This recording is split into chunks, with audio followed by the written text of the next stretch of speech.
Hello and welcome back to the Outdoor Minimalist podcast. I'm your host, Meg Carney, and I'm an outdoor and environmental writer and author of the book, Outdoor Minimalist, Waste Less Hiking, Camping, and Backpacking. The Outdoor Minimalist podcast has the goal to give listeners actionable ways to waste less hiking, camping, backpacking, and more during every step of their process. Your impact outdoors starts long before you hit the trail and goes beyond leave no trace ethics. You'll learn how to identify sustainable outdoor brands, how to ask hard questions regarding sustainability, and begin to shift and evolve your mindset to integrate minimalism into all of your outdoor pursuits. In episode 94 of the Outdoor Minimalist podcast, we are discussing the importance of proper food storage when hiking and camping in bear country. If you haven't had a chance to listen yet, I recommend going back and tuning into episode 85, where I interview a wildlife biologist specializing in bears from Glacier National Park. He shares some great tips on how to safely recreate around bears and how to avoid an encounter altogether. So, to build on that topic and focus on one of the primary ways bears and humans collide, I was excited to interview Holly Jalenski, the co-founder of Grub Can, about how she and her husband created a bear-safe food canister that's comfortable to carry. You'll hear us chat about what inspired them to design a new bear canister, how they're tested, and if they actually work when a bear gets their hands on them. Holly Jalenski and Jim Corning are a husband and wife backpacking duo. They've both been backpacking for over 40 years and created Grub Can out of the desire for a bear-resistant container that fits more comfortably inside and outside backpacks and that opens easily without tools. Grub Cans are handmade in Flagstaff, and they love visitors. Holly is the CCO of Grub Can. She's trained in wildlife rehabilitation and is the director of a rescue ranch. Her parents instilled in her respect and love for nature from an early age. She's been on the BLM Resource Advisory Council for many years and is an advocate for preserving nature for the good of all. She's also a novelist and writes environmental fiction. Jim is an aeronautical engineer and has been designing and manufacturing airplane parts out of carbon fiber for 26 years. And now he's using his experience to transform the bear-resistant container market. Before we get to my interview with Holly, I want to give a quick thank you to Erin for leaving such a lovely review the other week. She wrote, "Megan is a great podcast host. Her interviews are well constructed and she clearly loves spreading the good word in different ways. This podcast is unlike any other and puts me in a great mood. Thank you for the breath of fresh air." Thank you, Erin, again for leaving such a nice review. I always love hearing from and reading reviews from all the listeners, and it is one of the best ways that you can help support the show. So if you haven't left a review before, head over to Apple Podcasts and let me know what you think. Thank you for taking the time to join me today, Holly. Before we get started, I would just love to get to know a little bit more about your background and how you made your way into the outdoor industry. So to start, could you just tell me how you became interested in outdoor recreation and how it fits into your life now? Yeah, this is such a great question. Like you, I was very fortunate in that I was born to a family of outdoors people. So I've been sleeping on the ground since I was 2 weeks old, and getting to camp and hike ever since then. And I had a really, I think what really got the outdoors ingrained in me. It's like I don't think that I enjoy the outdoors. It's more that it is my place. I'm more comfortable outdoors than I am in a building. and and I had a really great experience. When I was 9, my Meemaw died, and we were in Rocky Mountain National Park where we spent all our summers. And they could only afford for my mom to go to my Meemaw's funeral, who I was very close to. And so my dad and my brother were going hiking up a mountain the first day my mom was gone. And I was 9. I was fit because I was a competitive swimmer, but I'd never climbed a mountain before. And my dad, being who he is, was just like, "You're going to go with us and you're going to stay at our pace and you're going to go." And about halfway up, I didn't think I could do it anymore. And he and my brother just said, "We're going. You can wait here, or you can catch up with us." And now this would probably be considered child abuse, but it wasn't. It was, my dad was coming more from a place of he knew that I could do it. I just didn't have my mental game. And I sat there on the side of that trail and I remember it all by myself, just thinking, okay, what am I going to do? Am I going to sit here? Or am I going to go? And And I just found the strength and the mindset to continue up that mountain. And after that, it was like I knew I could do anything, and I knew that I could hike anything, and I could be by myself, and I spent a lot of time hiking and backpacking by myself, and it was because of that experience that my dad gave me, and that it ingrained. It was almost like the woods were giving me the strength to get up that mountain no matter what, and it was just a really life-changing experience for me, for which I'm really grateful, because I think my life would have been quite different. And that includes not ever being able to be an entrepreneur, because it's a huge risk to put yourself out there with an idea that you have. And, I'm a novelist and all this stuff. And now I just know it's a matter of my mindset, and all the mountains that I've climbed and all the backpacking that I've done. It was just a mindset when I'd get into a scary place. And I'm really grateful for that. So it really just ingrained the outdoors into my cells.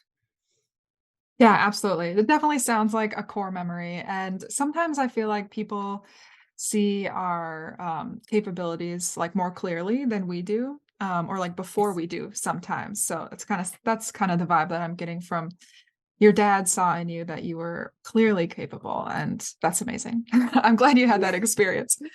So would you say that like hiking and backpacking are kind of your main hobbies as Oh, far yeah. as outdoor sports go? Yeah, I mean, I was very fortunate when I went to college. I grew up in Kentucky, and and of course, it was always eccentric, because when I turned 16, the first thing I did was head to a trail and start and go hiking by myself. And in college, I met 3 other guys who were rock climbers and spelunkers and mountain bikers, and they said, "Do you wanna go?" And I was like, "Yes, absolutely." And so it was just me and these 3 guys outdoors all the time, and all my friends were like, "What are you doing? You're sleeping outdoors." I'm like, "This is better than." And of course, in the '80s, this was in the '80s when there were no women doing these things. And I was just very fortunate that I got to learn from just masters of rock climbing. And then my first job out of college was being employee recreation manager in Yosemite, where I got to teach people rock climbing and backpacking and just getting out and hiking and stuff. And so I was very fortunate um, to get to have that kind of life, especially in the '80s and early '90s when there were no role models. There was nobody to tell me what to do. I certainly couldn't afford any fancy equipment. But it was so ingrained in me thanks to my parents.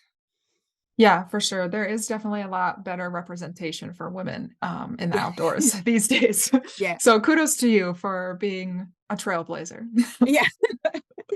Awesome. So it does sound like, I mean, you had a lot of really cool early life experiences, and then that has just kind of been a big part and integrated into every stage of your life. And so when it comes to Grub Can, your company, how did that come about? Was that something that started early on in your like work as an adult, or did that come later after you've had other career experiences? Yeah, I've had a lot of career experiences in my life. I started my first business when I was 25. I just kind of have an entrepreneurial mindset, as my husband, who also has another business, and all my entrepreneurial friends. It's just because we really don't make very good employees, and so we have to kind of start our own business. It's just yeah, and so I've had a lot of different businesses, and a couple of them I've been fortunate enough to do well enough where I could sell them early on. And and then I never thought I would do anything with the outdoor world, because it's just who I am. I didn't, I had never I wasn't I never wanted to be a guide or any of that kind of stuff. Going outdoors is just what I love, and I love to do it by myself. Um, Except for my husband. But we were backpacking in Yosemite in 2018, and I had a bear canister stabbing me in the back. And because I carried the bear canisters, just the way my husband and I divvied the equipment. And my husband's a mechanical engineer, luckily. And I said, can we design a bear canister that's shaped like my tent? Because I don't want it stabbing me in the back anymore. And by the end of it, he had the first design, and it was just this idea. We didn't know we were gonna have a business. We made a prototypes, and And I started showing it off to people, and everybody loved it because it's so different than all the big honey jar kind of canisters that are out there. And that's because the thinner ones are harder to make. Bears can smash them more easily, and so they have to be designed just right. And they have to have the right kind of materials and stuff in order not to get smashed. And it's all materials that my husband has worked with for 26 years, so he knew how to do all that. And and so anyway, so we had that, but then in the process, I got to learn a lot. I connected with a lot of different bear biologists in the different parks because I started calling them and saying, "What do you want? What are you seeing that needs to happen out there? And what are you seeing the bears get into and stuff?" And the conversations were so revealing. That's the first I realized how many canisters get broken into, how many garbage cans, sadly, how many bears get killed each year because they get into human food. And one of the bear biologists said to me, if you ever had to shoot a nuisance bear, a bear that had gotten into human food and was continuing to do so, if you ever had to shoot one, you would know why we have so many regulations about what a canister has to do. And it almost like compelled me to come up with a better canister because the problems that they see are people not closing their canisters or not putting their food in their canisters during the day, and then the bears get into their food and a lot of stuff like that. And so it made me just really want to come up with something better that people wanted to carry and didn't have a problem with opening and closing.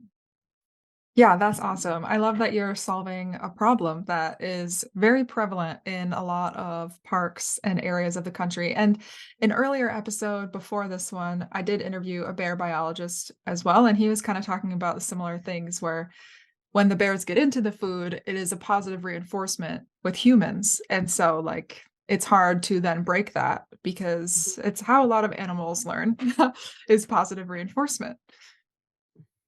Um, but on that same note, I do kind of want to talk a little bit about how the bear canisters in general work, because obviously yours is not the only one available on the market, and there are other ones that work as well. But what makes the bear canisters fail if they do fail? Because I have also seen a lot of videos and like forums and postings. Like I'm trying to think of one specifically, like in the Adirondacks, there's certain ones that are banned because bears get into them continuously. Yeah. Yeah, and bear so first of all, you have to realize people are always wanting to call it a bear-proof container, and that's a misnomer. As the wildlife biologists were saying, nothing is bear-proof. If a bear wants to get into it, a bear will get into it.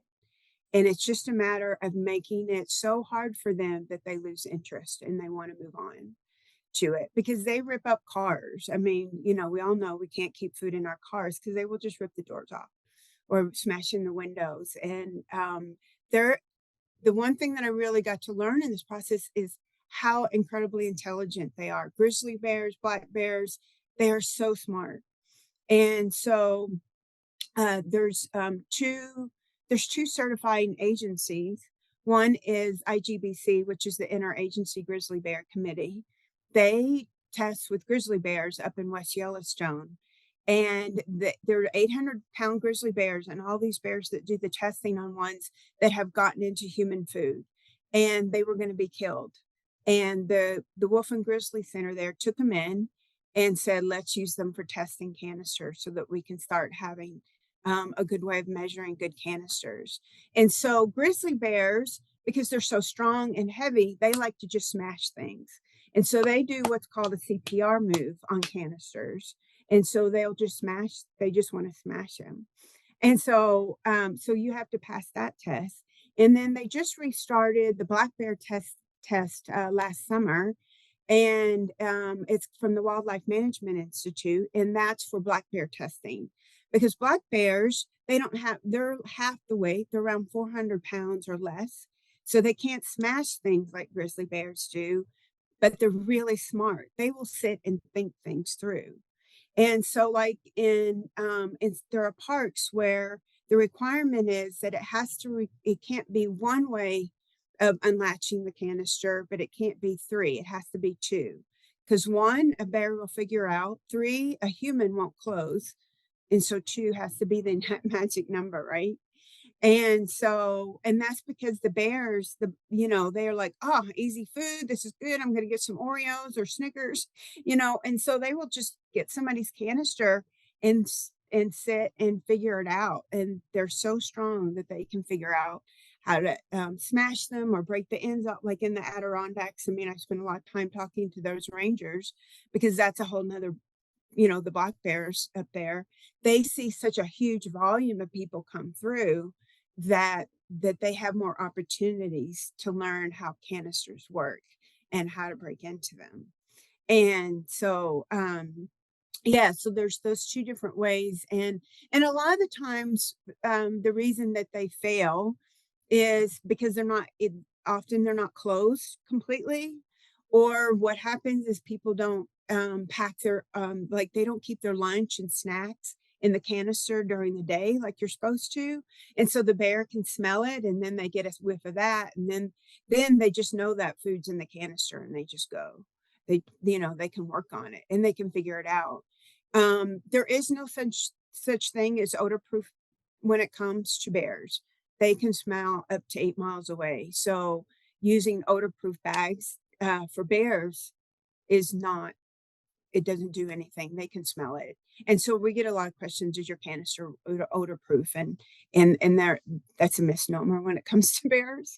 And so yeah, and then the other thing that I have seen is that I've seen bags, and I think it's been mostly bags that are calling themselves IGB certified.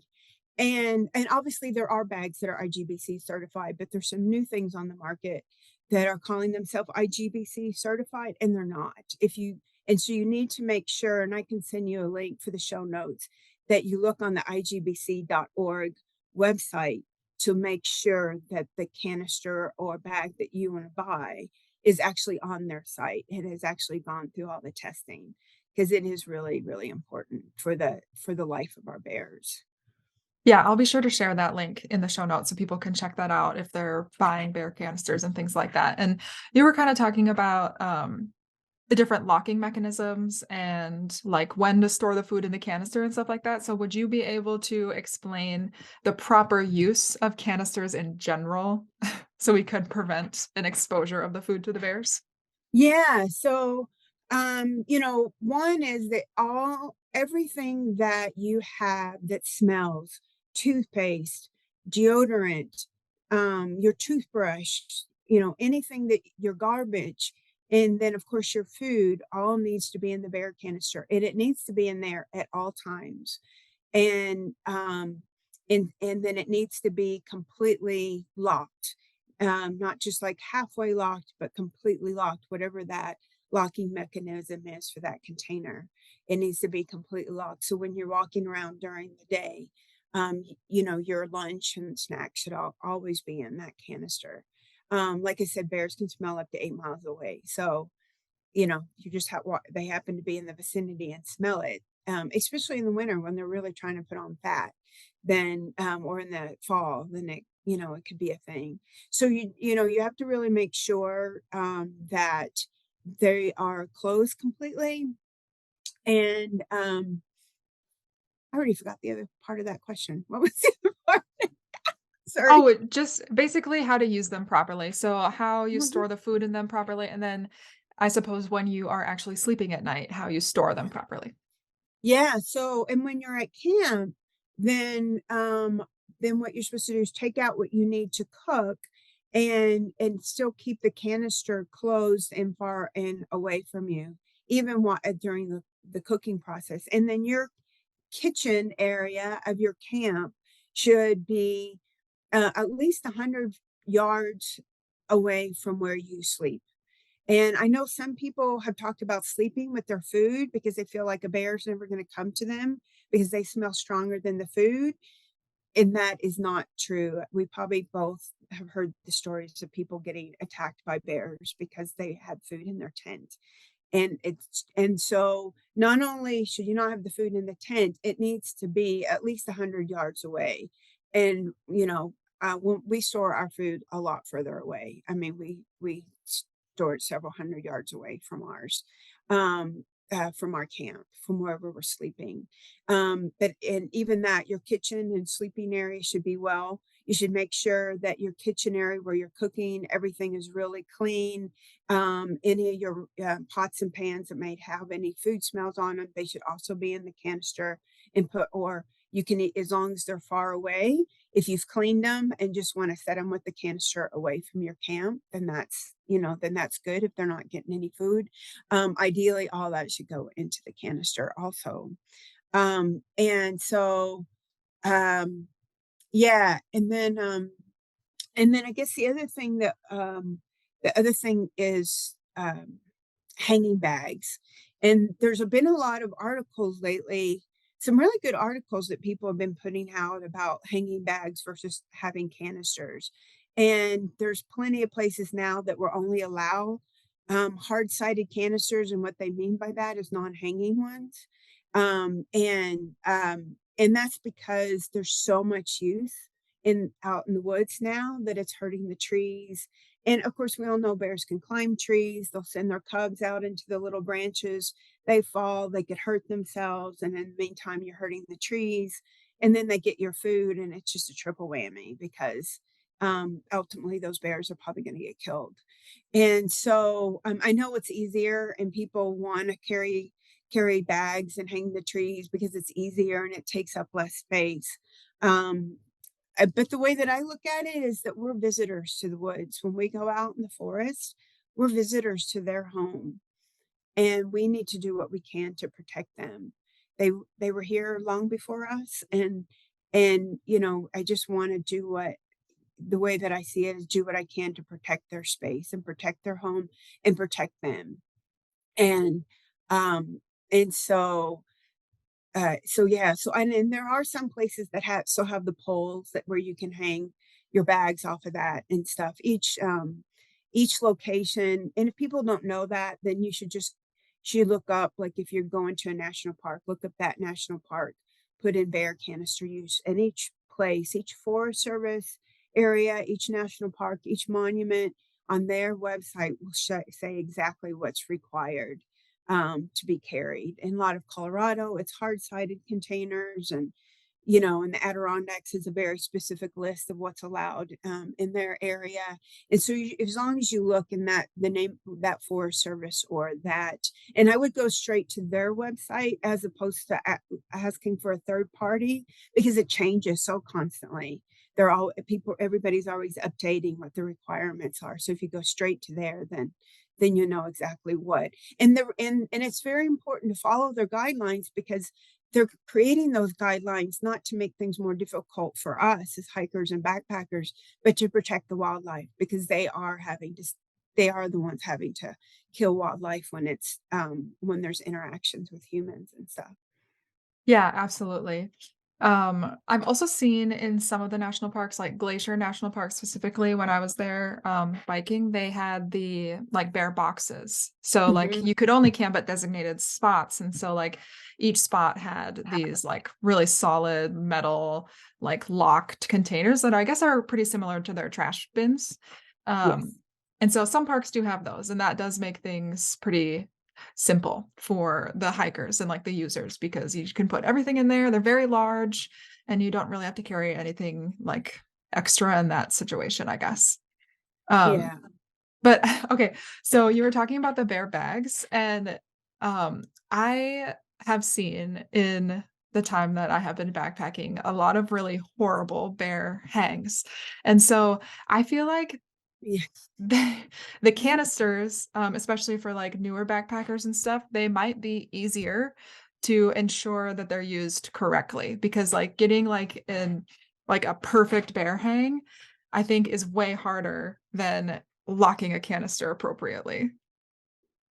Yeah, well, and then getting it down, and I guess, people have actually been killed. They've hit themselves in the head with a rock or whatever they use Really? and hurt. Yeah, I was and I belong to this, for him. And people were talking about that.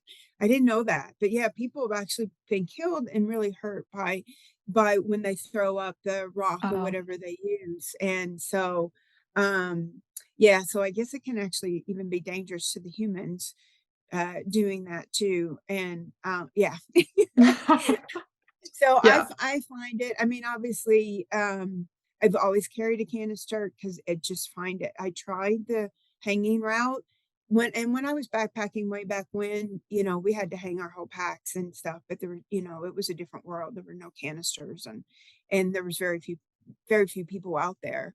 But boy, having canisters, I think where you can just go hide them somewhere, behind a rock. One key thing is make sure that you don't allow it. It's not any place where it can roll downhill because the bears will love to do that. They love to play. Um, so So even if they don't get into it, good luck finding your food in the morning. that's right. They'll be like, "Oh, joy." Oh my gosh. Okay, so back to kind of your canisters specifically, because like you were saying, there's different shapes, there's different locking mechanisms. So for the Grub Can, how is that different than the other canisters available? Yeah, there's basically two different types. There's a type that doesn't require a tool to open, and there's the type that does require a tool to open. And so a lot of the canisters, there's a lot of canisters that require a quarter or a penny or something. In order, they have uh, these little screws in them, and they just require a quarter turn, and that's how they open. And then, like ours, does not require a tool to open, and the reason for that is because I tend to lose things. And I didn't want to have to not lose something in order to get to my food. And so ours doesn't require any tools. We have two different kind. We're phasing out the gravity latch. Both latches my husband created, he designed. And one is a gravity latch, which means it only opens when it's vertical. When it's laying horizontal, the latch doesn't open. It completely locks. And but the one that we're using now, the one that we're mainly using now is a combo latch. And so it's just kind of like a combination. It's just got three rings and you just line them up and then the lid comes off. And so it just makes it really easy, and you can just turn the rings a little bit and it completely locks it. We played with how much the rings had to be turned and all that when we did all the testing, and it didn't seem to matter as long as the rings weren't lined up. The bears weren't able to get into it. There's a lot of different design things that go into this, but anyway, yeah. Yeah, and you mentioned testing a little bit. So how are the canisters tested in order to be like certified? Yeah. So, yeah, I touched on this a little bit. They have the IGBC testing with the grizzly bears up in Montana, and then they have the Wildlife Management Institute testing with the black bears. And basically, they take one of your canisters. It's so great. Sorry, it's a great thing. I have some video of this I think on our website, but basically they fill your canister up with the bear's favorite thing, and that is fresh raw fish, dog food, and peanut butter.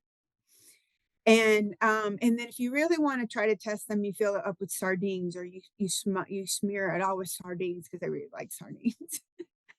And so they fill up your canister with this really stinky food, and then they put it in the enclosure with the bears. And the rule is the bears have to actually be on the canister. They have to be pounding on it or sitting on it or throwing it against a rock or whatever it is that they want to do for an hour. And the reason why it's only for an hour is because they figure in the wild, they'll get bored after that and they'll go try to find an easier source of food. Now, so you realize like our carbon Kevlar canister that we had certified last summer, it took them 3 weeks to get the bears to spend 1 hour on it. They kept getting bored after like 5 minutes because it didn't move. They couldn't find any way get their nails into anything. And when they would do the CPR move, there was no movement. So they just kind of gave up and said, there's no way we're getting into this. They would walk away. And so, and we actually got ours in with the 1,000-pound grizzly that doesn't normally test backpacking things. And even he got bored with it. He walked away from it too. So we're pretty proud of that. So anyway, so that's the way the grizzly bear testing is done. And then the black bear testing is a similar protocol. And we're not allowed to be at that one, and so I don't know what they put in it, but they put some whatever their favorite food is, that has a lot of smell. And the same, they put it in with the bear in it and have to spend an hour with the bear physically working on the canister. And so, again, that can take weeks. It can take a day. It just depends. Every canister is different. And so, but that's the protocol. And all this is filmed. They film somebody has to sit and film all of this. So it's all documented, and there's a committee that looks at the filming and makes sure that they feel good about this canister being passed. And so it's quite a process. It's very expensive, but it's worth it. It's definitely better for the bears to go through all this.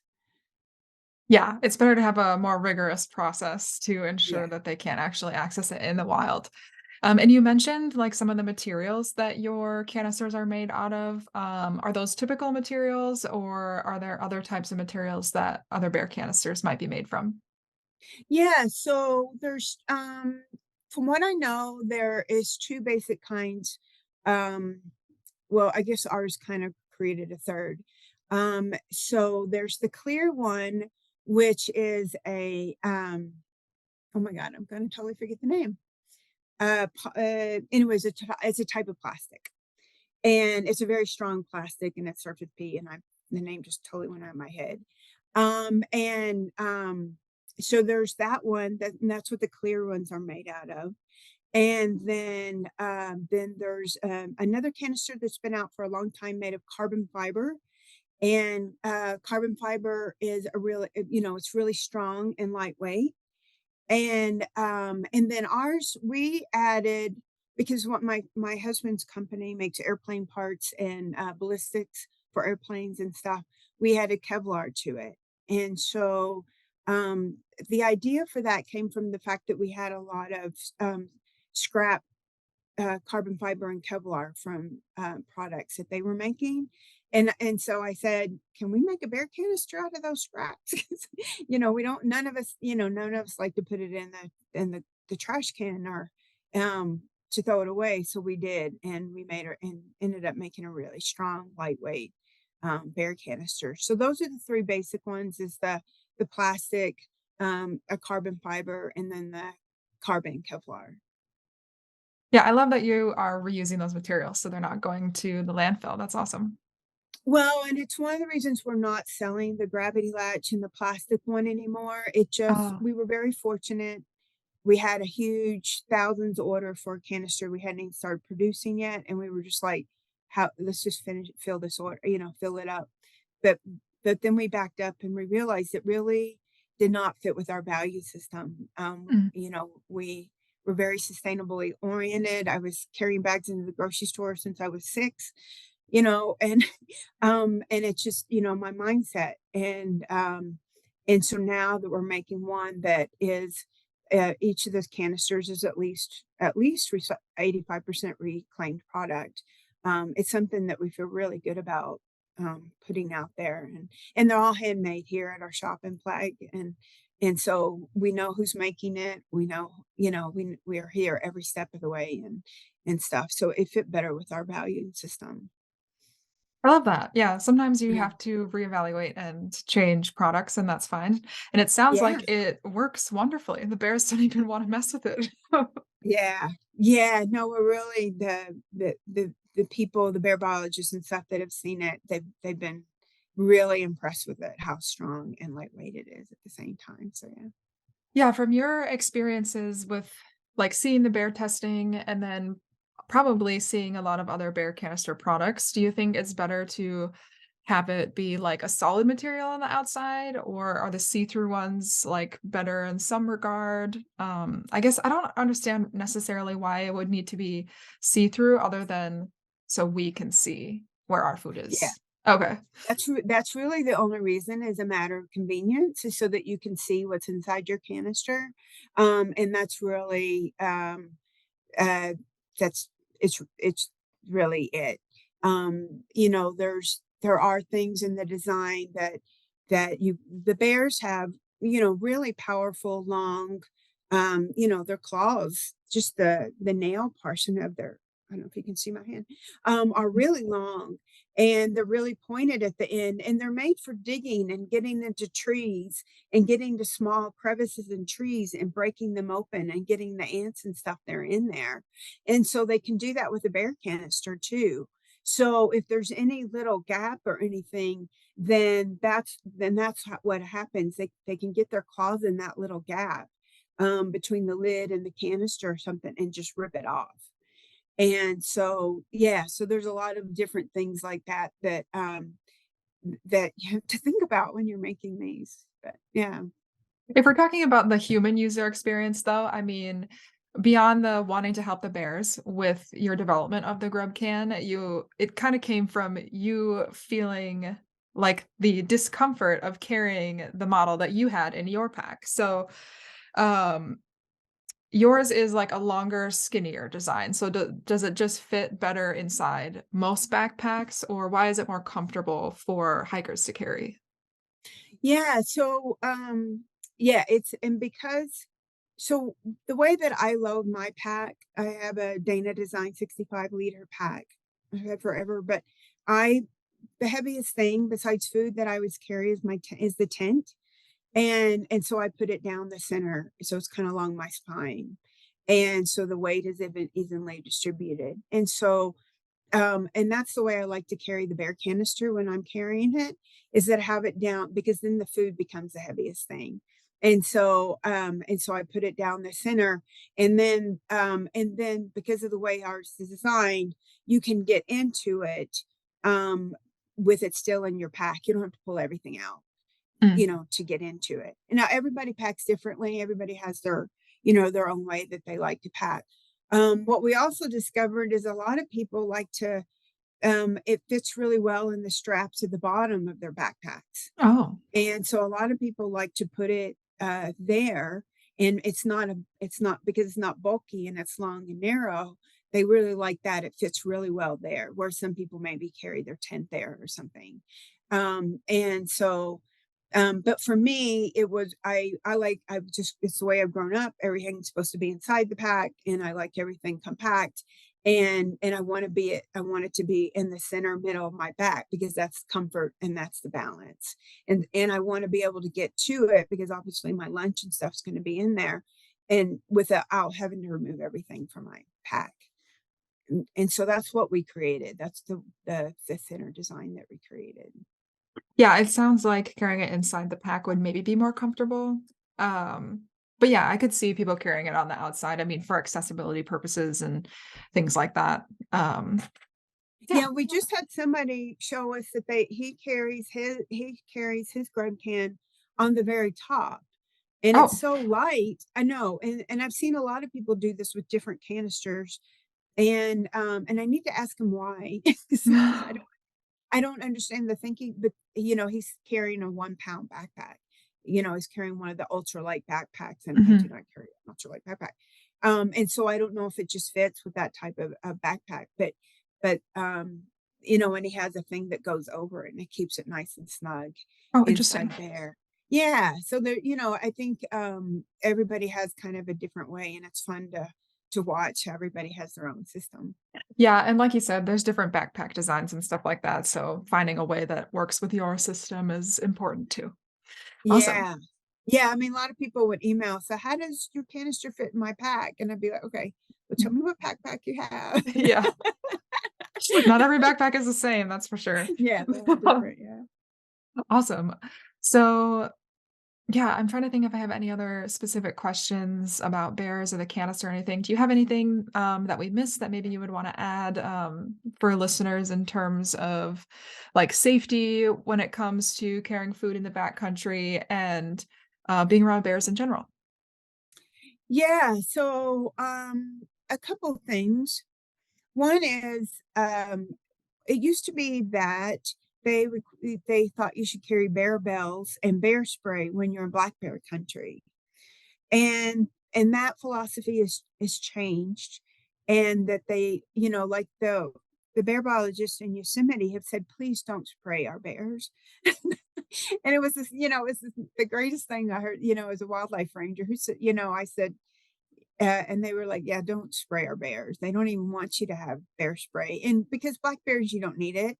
You can make lots of noise and they will run away. I mean, I've gotten to see a lot of black bears in the backcountry, mamas and singles alike, and mostly they don't want anything to do with me, and they will run away.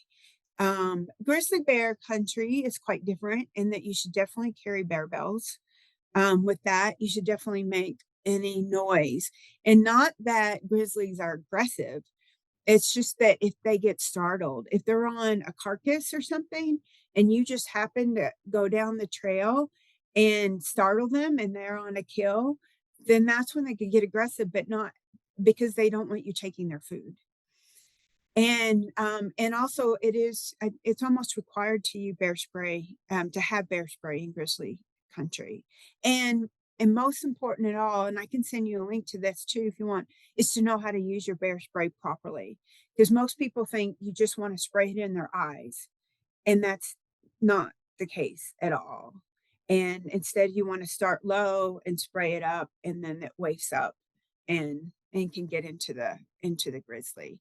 And so there's just little things like that, that are really important, and being really conscious of your surroundings. Not wearing headphones and stuff when you're out in the woods. If you're really conscious, then it's unlikely you'll have any conflicts with the animals. That they really do want to stay away from us. Yeah, yeah. I think a lot of it is just being conscious and considerate to avoid unnecessary interactions a lot of times. And if Exactly. yeah, and if listeners want to know like more details, which I already know I mentioned this, so I feel bad, but the interview that I did with the bear biologist, he's from Glacier National Park. And Yeah. so he had a lot of information on grizzly bears and like how to use bear spray and like when you should be making noise and things that you should say and like all of that good info that you would want if you're traveling to those areas. He didn't talk as much about black bears, but I think Yeah. they tend to be less of a concern, like you were saying. Yeah. Grizzlies is definitely more. Yes, absolutely. I'm very afraid of grizzly bears. Yeah. Um, Yeah. I but it's am a too. healthy fear, like I just want to Yeah. respect their boundaries. That's right. That's right. They're big. They're Mhm. really big. Yeah, absolutely. Awesome. So thank you for sharing all that wonderful information. It's really good to know. And I look forward to checking out your product as well. So, how can listeners learn more about you and Grub Can? Uh, if they want to know about Grub Can, they can just go to our website, which is just grubcan.com. We have all kinds of information on there, videos, how they work, and stuff like that. I try to make it an educational website as well, like showing people how to use bear spray and linking them to the IGBC website and the importance of why why we use bear canisters and why they're required. And so that's where we can grubcan.com is our website. Perfect. And we're I'll be on Instagram at grubcan. I'm really bad about doing anything on that at all. Well, either way, I'll share the link to your website as well as any socials that you may have, but maybe are not as the most active on, which is just Yeah. fine. Yeah. Yeah, but thank you so much for taking the time to sit down and chat today. You're welcome. Thank you so much for this podcast. The information that you provide about being low impact, on the environment and in our lives is really important. And I'm just it's much needed information that you are providing, and I really appreciate what you're doing. the service you're providing. Awesome. Thank you.